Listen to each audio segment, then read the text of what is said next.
Hello प्यारे विद्यार्थियों, कैसे हो आप सब। देखो, हमने पिछली कक्षाओं में पढ़ा था तत्व के गुणों में आवर्तिता।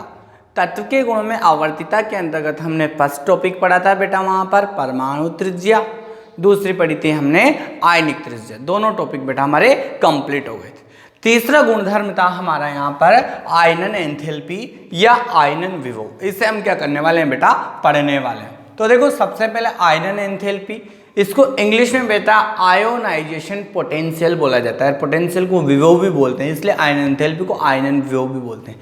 तो इसका आयोनाइजेशन एंथैल्पी, तो शॉर्ट में इसको IA से भी लिख देते हैं बेटा। आयोनाइजेशन पोटेंशियल आयनन विभव, इसलिए इसको IP से भी हम प्रदर्शित कर देते हैं। अब बेटा वास्तव में आयनन एंथैल्पी होती क्या है, देखो आप परमाणु तो सभी जानते हो बेटा। परमाणु में क्या होता है, मध्य में नाभिक पाया जाता है। नाभिक बना दिया, फिर ये कक्षा हो गई बेटा, कोष हो गया पहला, दूसरा, तीसरा हो गया बेटा। अब देखो, मैं आपको दो डेफिनेशन एक साथ क्लियर करता हूं, एक तो आयनन एंथैल्पी की और एक इलेक्ट्रॉन लब्धि एंथैल्पी की। इलेक्ट्रॉन लब्धि एंथैल्पी भी पढ़ी थी बेटा हमने, इलेक्ट्रॉन बंधुता के नाम से भी उसको जानते थे। ठीक है, अब देखो हमें करना क्या है, ये परमाणु है बेटा, नाभिक पहली कोष, दूसरा, तीसरा कोष। ये है यहाँ पर बेटा कौन सा, बाह्यतम कोष, बाह्यतम कोष। और आयनन एंथैल्पी होती है कि कोई भी परमाणु के बाह्यतम कोष में से ये इलेक्ट्रॉन उपस्थित है। जहां तक इलेक्ट्रॉन रहेगा वहीं तक कोष पाए जाते हैं बेटा, उसके आगे कोष नहीं होते हैं। तो बाह्यतम कोष में भी इलेक्ट्रॉन रहेगा आवश्यक रूप से। बाह्यतम कोष में से बेटा आपको इस इलेक्ट्रॉन को निकालना है।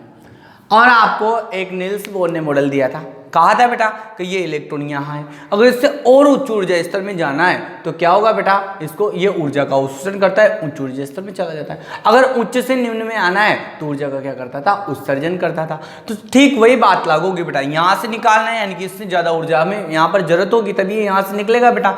तो किसी भी परमाणु को देखो बेटा, परमाणु पहली शर्त है कि उदासीन होना चाहिए, उस पर धनावेश भी नहीं होना चाहिए, उस पर ऋणावेश भी नहीं होना चाहिए। ठीक है, दूसरी बात, परमाणु गैसीय अवस्था में होना चाहिए। तो शर्तें क्या है अपनी, पहली शर्त है कि परमाणु उदासीन होना चाहिए, दूसरी शर्त है कि परमाणु गैसीय अवस्था में होना चाहिए यहाँ पर, तभी अपन क्या करेंगे, आयनन एंथैल्पी की डेफिनेशन दे सकते हैं। तो डेफिनेशन सही क्या होगी, देखो बेटा, किसी उदासीन गैसीय परमाणु के बाह्यतम कोष में से एक इलेक्ट्रॉन को क्या करना है बेटा, हमें निकालना है। निकालने के लिए हमें क्या करना पड़ेगा, इसको ऊर्जा देनी पड़ेगी। ऊर्जा से क्या होगा, ये उस ऊर्जा को शोषित करके बाह्यतम कोष में से ऊर्जा पाकर बाहर निकल जाएगा ज्यादा ऊर्जा के प्रभाव में। तो ये जो ऊर्जा की जरूरत पड़ी, जो हमने दिए बेटा इसको ऊर्जा, वही क्या होगी, आयनन एंथैल्पी। तो अब देखो यूं ही याद जाएगा आपको, किसी उदासीन गैसीय परमाणु के बाह्यतम कोष में से इलेक्ट्रॉन को बाहर निकालने के लिए दी गई जो ऊर्जा है वो क्या कहलाती है बेटा, आयनन एंथैल्पी कहलाती है।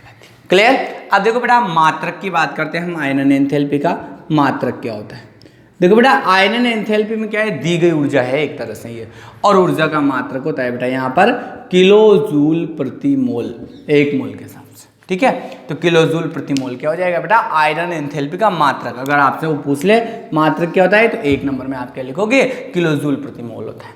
अब देखो बेटा, इसके बाद हम बात करते हैं आगे कि आयनन एंथैल्पी हमेशा धनात्मक होती है। आयनन एंथैल्पी के लिए पूछे ना, तो आयनन एंथैल्पी क्या होती है, हमेशा पॉजिटिव होती है, धनात्मक होती है। क्यों होती है, तो इसका भी आपके पास आंसर है। देखो बेटा, किसी भी परमाणु में से बाह्यतम कोष में से इलेक्ट्रॉन निकालना है अगर आपको, तो आपको ऊर्जा देनी ही पड़ेगी। और अगर आप देते हो, बताया था बेटा मैंने, तो कोई भी परमाणु इलेक्ट्रॉन त्यागता है, दूसरे को देता है, तो वो धनवान होता है, उससे प्लस चार्ज आता है, दूसरे से ग्रहण करता है तो क्या होता है बेटा, उस पर वहाँ पर माइनस चार्ज आता है। तो किसी भी परमाणु के बाह्यतम कोष में से इलेक्ट्रॉन निकालना है अगर अपन को, तो यहाँ पर जबरदस्ती निकालने के लिए हमें उसको एक्स्ट्रा ऊर्जा देनी पड़ेगी, तभी वो अपना स्थान छोड़कर निकलेगा। तो इसलिए दी गई ऊर्जा यहाँ पर धनात्मक ही होगी, यानी कि आयनन एंथैल्पी धनात्मक होती है हमेशा।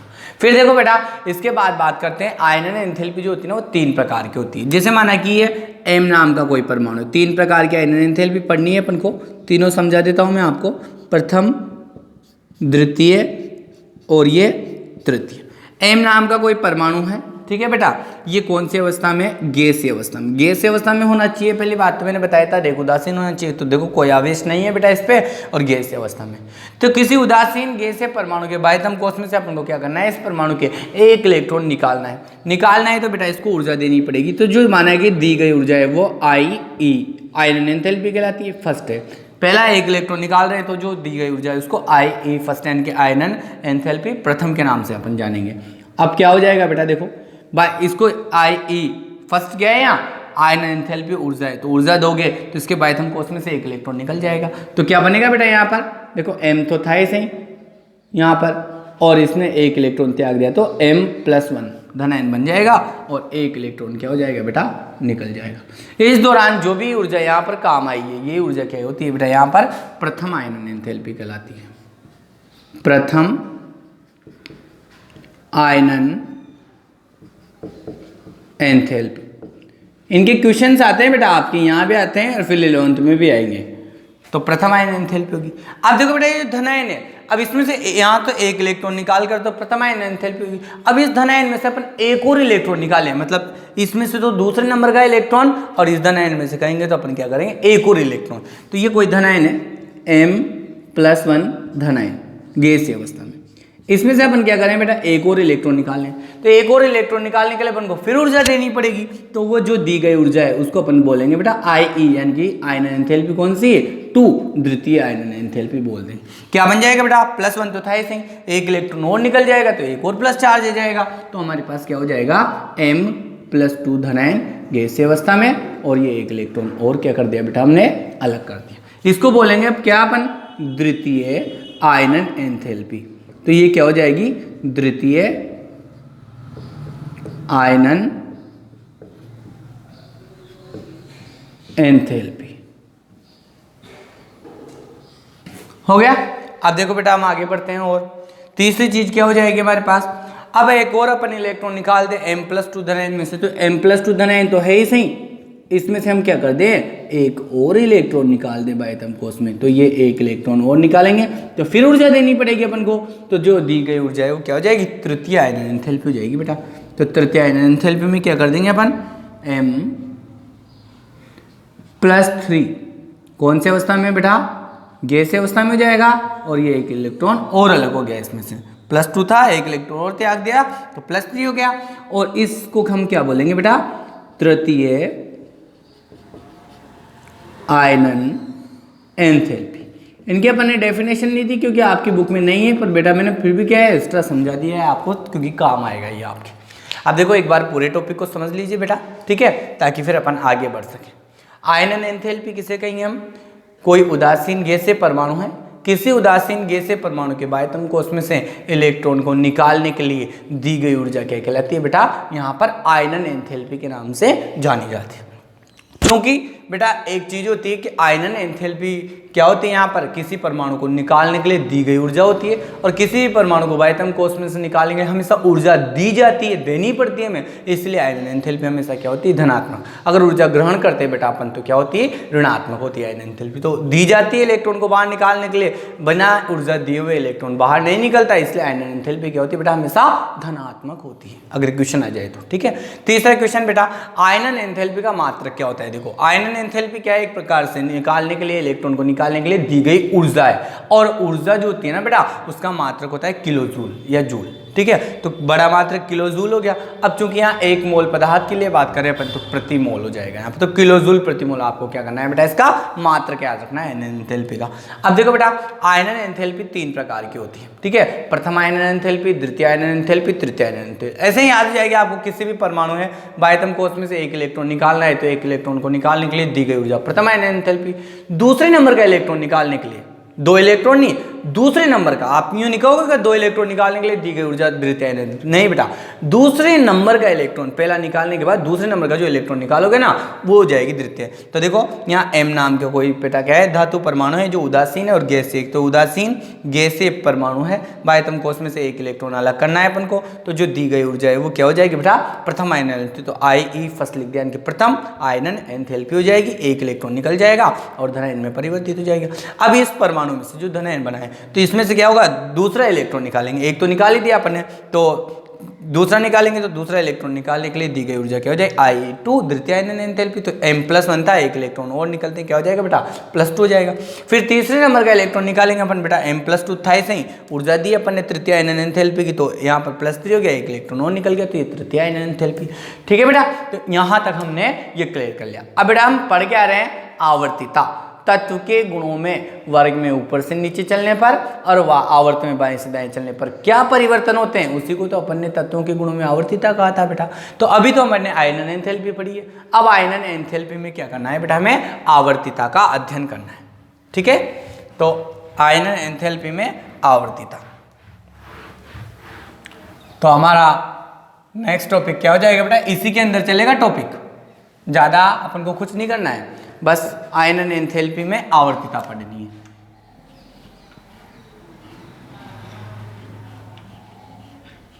आयनन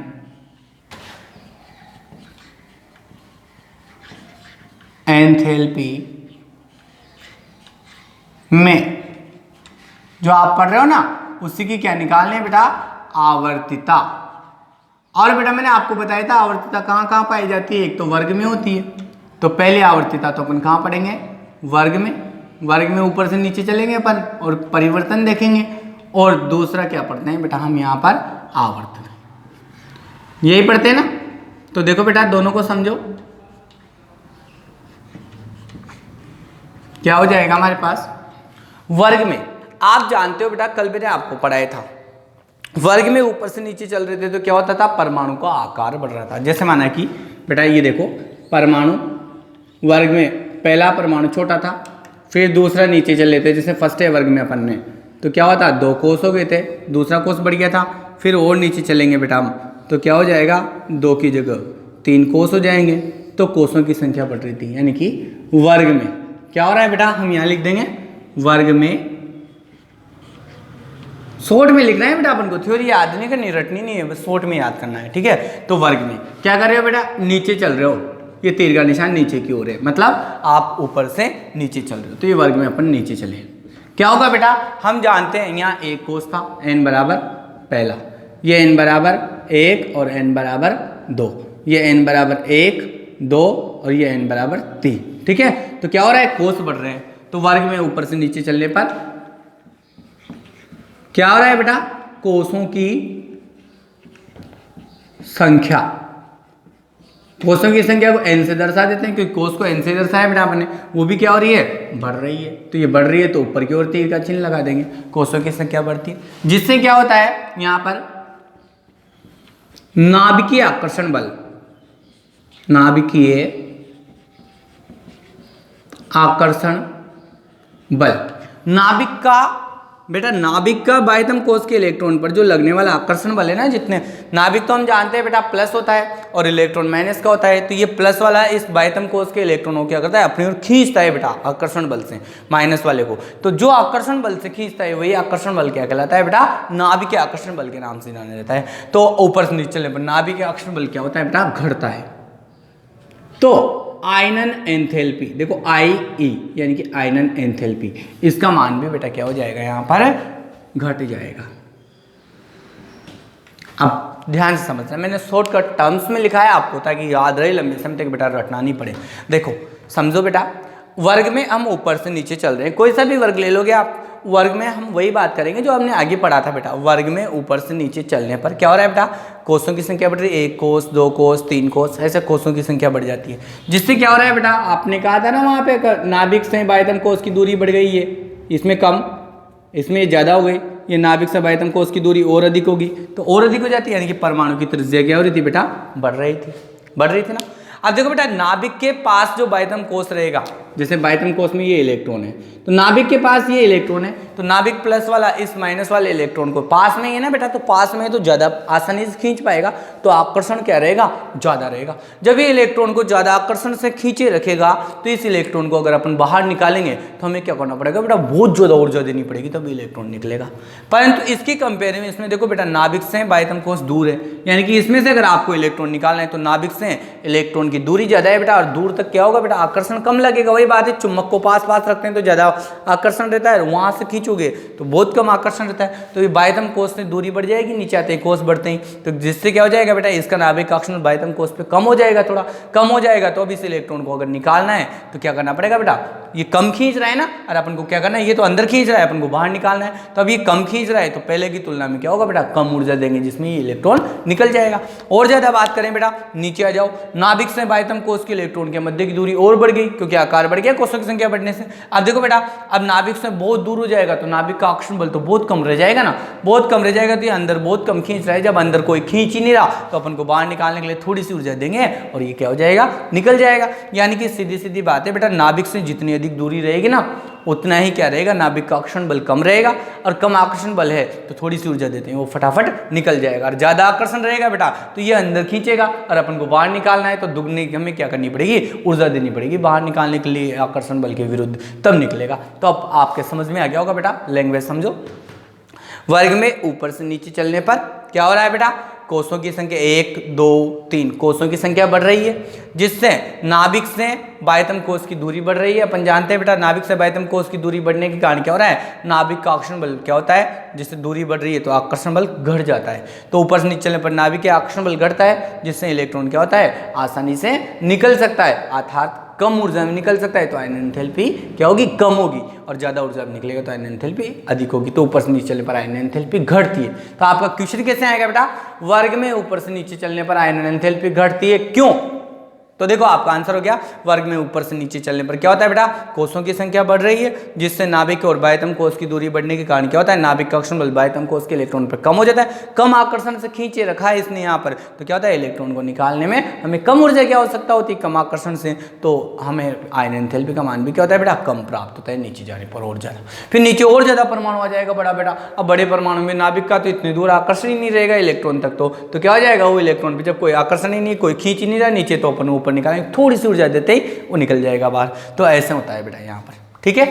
अब ये सारी चीज हो गई, तो अपने शॉर्ट में लिख ही दिया। वर्ग में क्या हो रहा है बेटा, नीचे चलने पर, ये वर्ग में नीचे चलने पर क्या हो रहा है बेटा, कोषों की संख्या बढ़ रही है, ये कोषों की संख्या बढ़ रही है ऊपर की ओर। फिर क्या हो रहा है, कोषों की संख्या बढ़ने से नाभिक बाह्यतम कोष की दूरी बढ़ गई, यानी कि नाभिक का आकर्षण बल क्या हो गया, कोषों की संख्या बढ़ने से कम हो जाता है, तो आकर्षण बल कम हो गया। कम आकर्षण है तो इलेक्ट्रॉन थोड़ी सी ऊर्जा में निकल जाएगा, यानी कि आयन एंथैल्पी क्या होगी, घटेगी, यानी कि ऊपर से नीचे चलने पर आयन एंथैल्पी क्या होती है बेटा, घटती है। आप लैंग्वेज में लिखो या ऐसे लिखो, बात एक ही होती है। अब देखो बेटा आवर्त की बात करते हैं। मैंने आपको बताया था बेटा आवर्त में बाएं से दाएं चलने पर, कल बताया था परमाणु त्रिज्या में, आवर्त में जब अपन बाएं से दाएं ऐसे चलते थे तो परमाणु का आकार क्या हो रहा था, छोटा। तो देखो बेटा नाभिक, ये परमाणु का आकार पहले बड़ा था, फिर चलेंगे बाएं से दाएं तो छोटा, फिर चलेंगे बाएं से दाएं तो छोटा, फिर चलेंगे बाएं से दाएं तो छोटा, फिर चलेंगे बाएं से दाएं तो छोटा। तो क्या हो रहा था बेटा, आवर्त में बाएं से दाएं चलने पर परमाणु का आकार क्या हो रहा था, छोटा हो रहा था ना। अब आपको पता है बेटा जब परमाणु छोटा रहेगा तो नाभिक इलेक्ट्रॉन के पास में रहेगा, तो जब पास वाला, जैसे माना कि आपको मैं पास से खींचूँ तो आसानी से खींच सकता हूँ। अब आपको एक बड़ी बड़ी रस्सी दे दे खूब दूर तक, अब फिर मैं आपको खींचूं तो उतनी ताकत से थोड़ी खींच पाऊंगा बेटा। तो वही है कि नाभिक यहाँ पास में इलेक्ट्रॉन के, तो ये नाभिक क्या करता है, इलेक्ट्रॉन को बहुत ज्यादा आकर्षण बल से खींचे हुए हैं। अब आप इस इलेक्ट्रॉन को निकालोगे तो नाभिक तो नीचे खींच रहा है और आपको ऊपर निकालना है, तो आपको क्या करना पड़ेगा, नाभिक की ताकत से भी बहुत ज्यादा ऊर्जा देनी पड़ेगी, तब इलेक्ट्रॉन निकलेगा, यानी कि इसकी आयन एंथैल्पी बहुत ज्यादा होगी बेटा। जबकि यहाँ पे क्या होगा, ये नाभिक है, नाभिक से बाह्यतम कोष की दूरी ज्यादा है। अब ज्यादा दूरी है तो नाभिक खींच तो रहा है बेटा, पर उतनी ताकत से नहीं खींच पा रहा, क्योंकि दूर तक आकर्षण कम लग रहा है। कम आकर्षण का नाभिक धीमी गति से खींच रहा है, बेटा। तो अब इलेक्ट्रॉन निकालना है तो अपन को उसकी तरह ऊर्जा थोड़ी देनी पड़ेगी ज्यादा, क्योंकि अंदर खींचने वाला तो कमजोर है, तो अपन को बाहर निकालना है तो थोड़ी सी ऊर्जा देंगे जिसमें इलेक्ट्रॉन निकल जाएगा। यानी कि हम कहेंगे कि आवर्त में बाएं से दाएं चलने पर, इधर से इधर चलेंगे बेटा, बाएं से दाएं चलने पर परमाणु का आकार क्या होता है बेटा, घटता है, सबको पता है। जिसके कारण क्या होगा, आकार जब घटेगा तो नाभिक के पास इलेक्ट्रॉन आ जाएगा, यानी कि नाभिक का आकर्षण बल क्या हो जाएगा बेटा, बढ़ जाएगा। नाभिक का आकर्षण बल बढ़ने के कारण इलेक्ट्रॉन आसानी से थोड़ी निकलेगा, फिर तो निकालने के लिए ज्यादा ऊर्जा देनी पड़ेगी, अर्थात आयन एंथैल्पी का मान भी क्या हो जाएगा बेटा, बढ़ता जाएगा। तो हम यहाँ लिख देंगे कि आवर्त में क्या हो जाएगा बेटा, बाएं से दाएं चलने पर, बाएं से दाएं चल रहे हो, बाएं से दाएं चलने पर क्या होगा बेटा, देखो बाएं से दाएं चल रहे हो तो परमाणु का आकार, परमाणुवीय आकार, त्रिज्या भी बोल सकते हो बेटा इसको, परमाणु आकार को लिख दो त्रिज्या। वो क्या हो रही है बेटा, नीचे की ओर तीर का चिन्ह लगा दिया, मतलब क्या हो रही है, घट रही है। तो आप जानते हो जब त्रिज्या घट जाएगी तो नाभिक का आकर्षण बल बढ़ जाएगा, तो अपन कहेंगे बेटा नाभिकीय आकर्षण क्या हो जाएगा बेटा, बढ़ जाएगा, आकर्षण ज्यादा खींचेगा। अब अपन ज्यादा आकर्षण है तो ज्यादा आकर्षण के विपरीत अपन इलेक्ट्रॉन को बाहर निकालना है, वो तो नीचे खींच रहा है, अपन ज्यादा बाहर निकाल रहे हैं, बाहर निकालने के लिए हमें ज्यादा ऊर्जा की जरूरत होगी। तो IE आयन एंथैल्पी का मान क्या होगा बेटा, बढ़ेगा। यानी कि वर्ग में ऊपर से नीचे चलने पर तो क्या होता है, आकार बढ़ने के कारण आकर्षण घट जाता है, तो इलेक्ट्रॉन आसानी से निकल जाता है, यानी कि आयन एंथैल्पी घटती है। और आवर्त में चलने पर क्या होता है, आकार छोटा होता है, तो आकर्षण बढ़ने के कारण इलेक्ट्रॉन को निकालने में ज्यादा ऊर्जा की जरूरत होती है, यानी कि आयन एंथैल्पी बढ़ती है। क्लियर बेटा, ये पहला टॉपिक था हमारा, ठीक है। अब देखो आयनन एंथैल्पी के क्रम की बात करें बेटा, पहले आयनन एंथैल्पी का मान जो होगा ना वो क्या होगा, कम होगा। एक इलेक्ट्रॉन निकालना है तो कम होगा, फिर दूसरे निकालने के लिए ज़्यादा आयनन एंथैल्पी की जरूरत होगी, और तीसरा इलेक्ट्रॉन निकालने के लिए और ज़्यादा ऊर्जा की जरूरत होगी। तो आयनन एंथैल्पी के यदि हम क्रम की बात करें तो आई ई फर्स्ट, आई ई सेकेंड, आई ई थर्ड। आई ई फर्स्ट का मान सबसे कम होगा बेटा, क्योंकि इसमें पहला इलेक्ट्रॉन आसानी से निकल जाता है। अब एक इलेक्ट्रॉन निकलने के बाद नाभिक का आकर्षण बल बढ़ जाता है, तो क्या होता है, दूसरा इलेक्ट्रॉन निकालने के लिए ज़्यादा ऊर्जा की जरूरत होती है, और तीसरा निकालने के लिए और ज़्यादा इलेक्ट्रॉन की जरूरत होती है। तो आयन एंथैल्पी का क्रम ये होगा बेटा, सबसे कम, फिर अधिक, फिर अधिक, ठीक है। अब नेक्स्ट टॉपिक आता है बेटा हमारा इलेक्ट्रॉन लब्धि एंथैल्पी।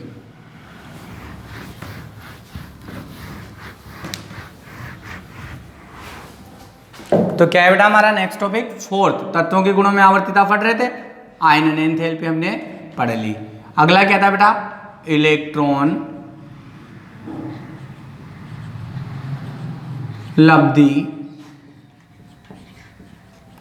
एंथैल्पी पढ़ा है ना बेटा अपन ने, इलेक्ट्रॉन लब्धि एंथैल्पी।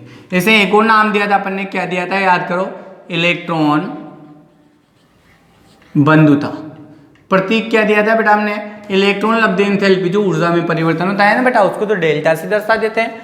और ई का मतलब है यहाँ इलेक्ट्रॉन छोटा है, जी का मतलब है गेन, और एच का मतलब है एंथैल्पी। इलेक्ट्रॉन गेन एंथैल्पी यानी कि इलेक्ट्रॉन लब्धि एंथैल्पी, ठीक है बेटा। ये इसका क्या था, प्रतीक था।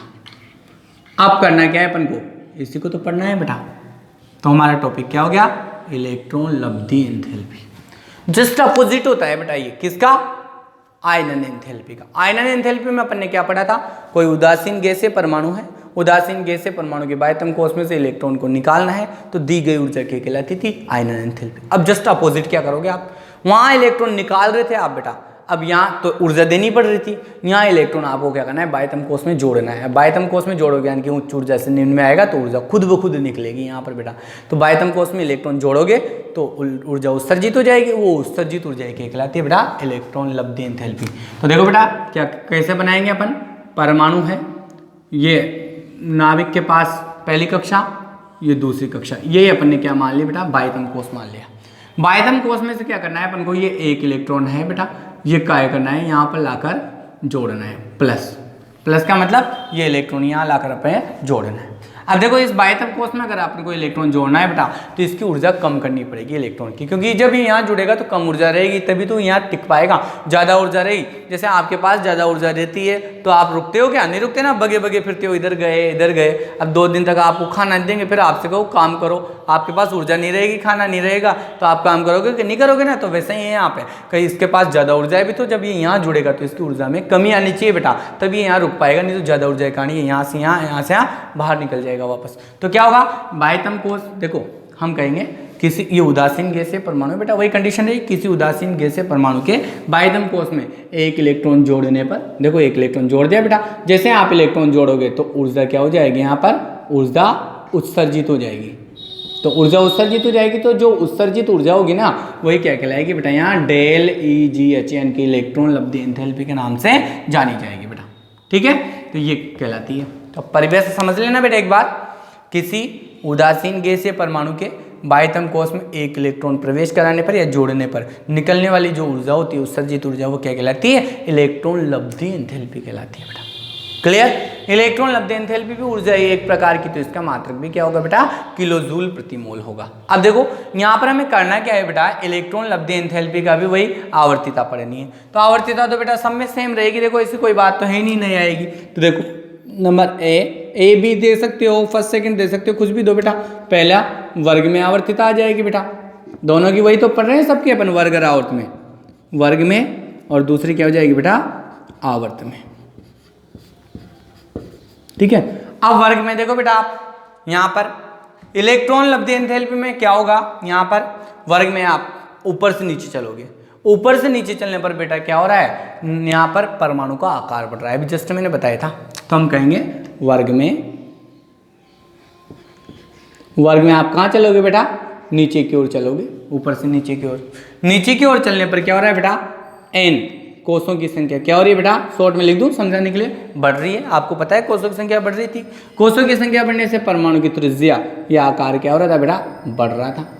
ठीक है, अब आकार बढ़ गया था तो बेटा नाभिक से बाह्यतम कोष की दूरी भी बढ़ जाएगी, तो नाभिक का बाह्यतम कोष के इलेक्ट्रॉन पे क्या हो जाएगा बेटा, आकर्षण कम हो जाएगा। तो नाभिकीय आकर्षण, नाभिकीय आकर्षण बल का मान क्या हो जाएगा बेटा, दूरी बढ़ गई ना, तो बाह्यतम कोष की दूरी बढ़ गई तो दूरी से ज़्यादा दूरी से इलेक्ट्रॉन को क्या होगा बेटा, कम खींच पाएगा, तो आकर्षण बल का मान क्या हो रहा है बेटा, घट रहा है। अब जब आकर्षण बल का मान घट रहा है तो यहाँ देखो बेटा, अगर इलेक्ट्रॉन आप बाह्यतम कोष में जोड़ोगे, नाभिक का आकर्षण बल ज़्यादा रहा तो ये प्लस वाले इस माइनस वाले को फटाफट खींच के रोक लेगा, और नाभिक का आकर्षण बल ही कम रहा तो उस इलेक्ट्रॉन को थोड़ी खींच पाएगा बेटा वो। देखो यहाँ पर एक तो ये परमाणु है और एक ये परमाणु है बेटा। अब अगर यहाँ इलेक्ट्रॉन जुड़ेगा तो इस कोष में तो इलेक्ट्रॉन जुड़ते हैं, नाभिक पास में ही, तो ये नाभिक प्लस वाला इस माइनस वाले को खींचे रहेगा तो आसानी से जुड़ जाएगा क्योंकि ये खींचे रहेगा। और यहाँ क्या है बेटा, दूरी यदि है, अगर यहाँ जोड़ोगे आप तो क्या होगा, नाभिक का आकर्षण बल कम है तो ये क्या है, आसानी से नहीं जुड़ पाएगा ना बेटा, क्योंकि आकर्षण कम है तो ये कम खींचेगा उसको, तो यहाँ पर क्या होगा बेटा, कम ऊर्जा उत्सर्जित होगी। और यहाँ पर क्या होगा, यहाँ पर जैसे आप जोड़ोगे ना बेटा इलेक्ट्रॉन को यहाँ पर, तो क्या होगा, ये आसानी से फटाफट खींच के रोक लेगा, तो यहाँ ऊर्जा ज़्यादा उत्सर्जित होगी, ज़्यादा होगी तो यहाँ पर इसकी क्या होगी, इलेक्ट्रॉन बंधुता ज़्यादा होगी और इसकी कम होगी। तो यहाँ पर हम कह देंगे कि यहाँ पर इलेक्ट्रॉन बंधुता जो है बेटा डेल EGH, उसका मान भी क्या हो जाएगा हमारे पास, देखो वर्ग में ऊपर से नीचे चल रहे हैं, क्या हो रहा है बेटा, कोषों की संख्या बढ़ रही है। कोषों की संख्या बढ़ने से हम जानते हैं कि परमाणु का आकार त्रिज्या बढ़ रही है, त्रिज्या बढ़ जाएगी तो नाभिक से बाह्यतम कोष की दूरी बढ़ने से क्या होता है, नाभिक का आकर्षण बल बाह्यतम कोष के इलेक्ट्रॉनों पर कम हो जाएगा। आकर्षण ही कम है बेटा, तो इलेक्ट्रॉन को क्या है, वहाँ पर जब प्रवेश कराओगे तो कम आकर्षण बल से खींचेगा, ये कम खींचेगा तो उसके यहाँ पर निकलने वाली जो ऊर्जा होगी वो भी क्या होगी, यहाँ पर कम होगी। ठीक है, और इधर आवर्त में देखो बेटा जस्ट अपोजिट हो जाएगा। आवर्त में कैसे चलना है अपन को, बाएं से दाएं। ये बेटा आपको आगे का पढ़ना पड़ेगा पूरा, यूँ नहीं तो फिर कचरा हो जाएगा सारा, साथ के साथ याद करना पड़ेगा, नहीं तो फिर क्या होता है समझ में नहीं आता, बहुत सारे हो जाते हैं ये। बाएं से दाएं चलोगे बेटा तो क्या हो जाएगा, आप जानते हो कोषों की संख्या तो क्या रहेगी, स्थिर, n का मान तो क्या रहता है, स्थिर रहता है। परंतु क्या होता है बेटा, परमाणु का आकार त्रिज्या हम जानते हैं उधर बढ़ने पर क्या होता है, आकार घटता है, कल पढ़ाया था आपको, तो आकार त्रिज्या क्या हो जाएगी, घट जाएगी। तो त्रिज्या घट जाएगी तो क्या हो जाएगा बेटा, नाभिक का आकर्षण बल भी बढ़ जाएगा, तो नाभिकीय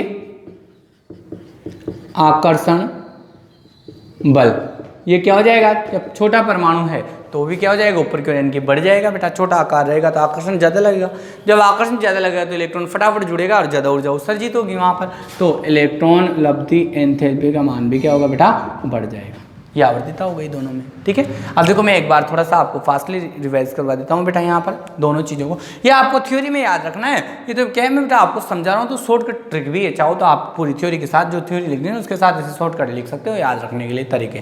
फिर लैंग्वेज तो अपन बना ही देते हैं इसको देख देख के। तो देखो बेटा सबसे पहले हमने परमाणु आकार पढ़ा था, परमाणु आकार में क्या कहा था, ऊपर से नीचे चलने पर वर्ग में ऊपर से नीचे चलने पर क्या हो रहा था बेटा, कोषों की संख्या बढ़ रही थी, जिससे नाभिक और बाह्यतम कोष की दूरी बढ़ने से क्या होती है, परमाणु त्रिज्या परमाणु आकार का मान बढ़ता था। आवर्त में बाएं से दाएं चलते थे बेटा अपन, तो क्या होता था, कोषों की संख्या तो स्थिर थी, परंतु क्या हो रहा था, यहाँ पर बाह्यतम कोष में इलेक्ट्रॉन नाभिक का आकर्षण बल बढ़ जाने से क्या होता था, इलेक्ट्रॉन अब सिकुड़ जाता था बेटा बाएं से दाएं चलने पर, यानी कि आकार घटता था। ठीक है, ऐसे उसी आधार पे क्या दूसरा पढ़ा अपने आयनन एंथैल्पी, वर्ग में ऊपर से नीचे चलने पर जब आकार बढ़ रहा है बेटा, आप जानते हो परमाणु का, तो नाभिक का बाह्यतम कोष के इलेक्ट्रॉन पर आकर्षण क्या है बेटा, कम है तो इलेक्ट्रॉन अगर बाहर निकालना है तो आकर्षण ही कम है बेटा, तो थोड़ी सी ऊर्जा देते हैं वो वैसे ही बाहर निकल जाए क्योंकि उसको नीचे कोई भी नहीं खींच रहा, तो यानी कि आयनन एंथैल्पी घटेगी ऊपर से नीचे चलने पर वर्ग में। और आवर्त में चल रहे हैं बेटा बाएं से दाएं, तो आकार छोटा होता है तो नाभिक का आकर्षण बल इलेक्ट्रॉन पे ज़्यादा लगेगा, ज़्यादा आकर्षण से इलेक्ट्रॉन को बाहर निकालना है अगर आपको, तो उसको ज़्यादा ऊर्जा देनी पड़ेगी, तो आयनन एंथैल्पी बढ़ती है, ऐसे इलेक्ट्रॉन लब्धि एंथैल्पी हो गई बेटा। तो ये तीनों चीज़ें हमारे क्लियर हो गई। ठीक है, इसके बाद के अगले टॉपिक बेटा हम नेक्स्ट क्लास में पढ़ेंगे। Thanks for watching.